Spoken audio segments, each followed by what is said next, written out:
When Abram was 99 years old, the Lord appeared to Abram and said to him, I am God Almighty. Walk before me and be blameless, and I will make my covenant between me and you, and will multiply you exceedingly. Then Abram fell on his face, and God said to him, Behold, my covenant is with you, and you shall be the father of a multitude of nations. No longer shall your name be Abram, but your name shall be Abraham, for I have made you the father of a multitude of nations.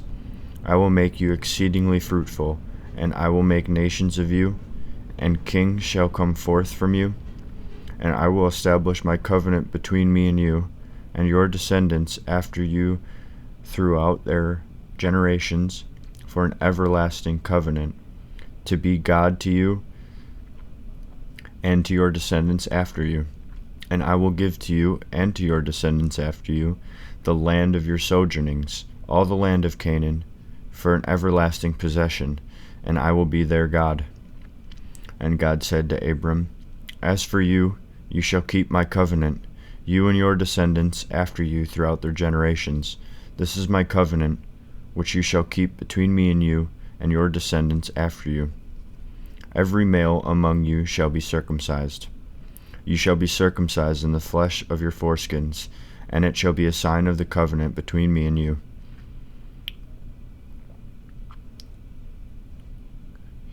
He that is 8 days old among you shall be circumcised, every male throughout your generations, whether born in your house or bought with your money from any foreigner who is not of your offspring.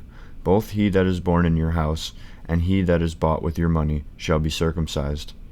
So shall my covenant be in your flesh, an everlasting covenant.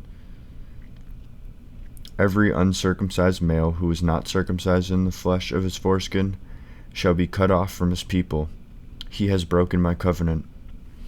And God said to Abram, As for Sarai your wife, you shall not call her name Sarai, but Sarah shall be her name. I will bless her, and moreover I will give you a son by her. I will bless her, and she shall be a mother of nations. Kings of peoples shall come from her. Then Abraham fell on his face and laughed, and said to himself, Shall a child be born to a man who is 100 years old? Shall Sarah, who is 90 years old, bear a child? And Abraham said to God, Oh, that Ishmael might live in thy sight. God said, No, but Sarah your wife shall bear you a son, and you shall call his name Isaac. I will establish my covenant with him as an everlasting covenant for his descendants after him. As for Ishmael, I have heard you. Behold, I will bless him and make him fruitful and multiply him exceedingly. He shall be the father of 12 princes, and I will make him a great nation.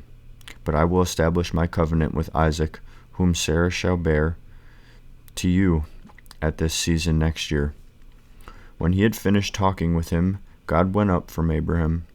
Then Abraham took Ishmael his son, and all the slaves born in his house, or bought with his money, every male among the men of Abraham's house, and he circumcised the flesh of their foreskins that very day, as God had said to him. Abraham was 99 years old when he was circumcised in the flesh of his foreskin, and Ishmael his son was 13 years old when he was circumcised in the flesh of his foreskin. That very day Abraham and his son Ishmael were circumcised. And all the men of his house, those born in the house and those bought with money from a foreigner, were circumcised with him.